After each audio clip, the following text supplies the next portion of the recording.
সোহম চক্রবর্তী এই হিরোটা কেন মুভি করছে এখন আমি বুঝতে পারছি না।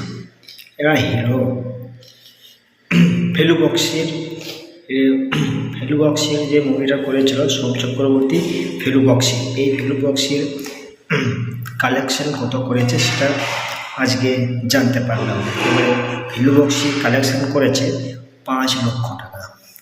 5 লক্ষ টাকা তবুও ঠিক আছে, বেশ মোটামুটি একটা কালেকশান।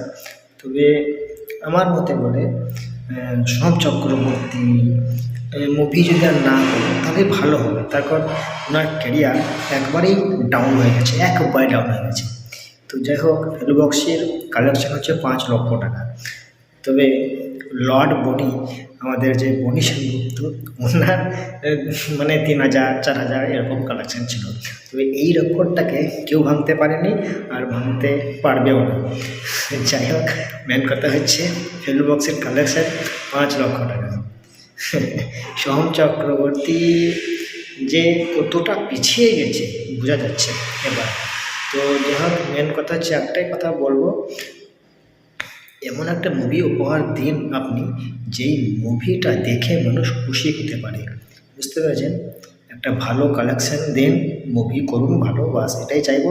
আর বাংলা ফিল্ম ইন্ডাস্ট্রি যেন আগে বাড়ে, এটাই আমি চাইবো, ঠিক আছে? আর যাই হোক, আগে মতো ভিডিও এখানে শেষ করছি। তো বাই।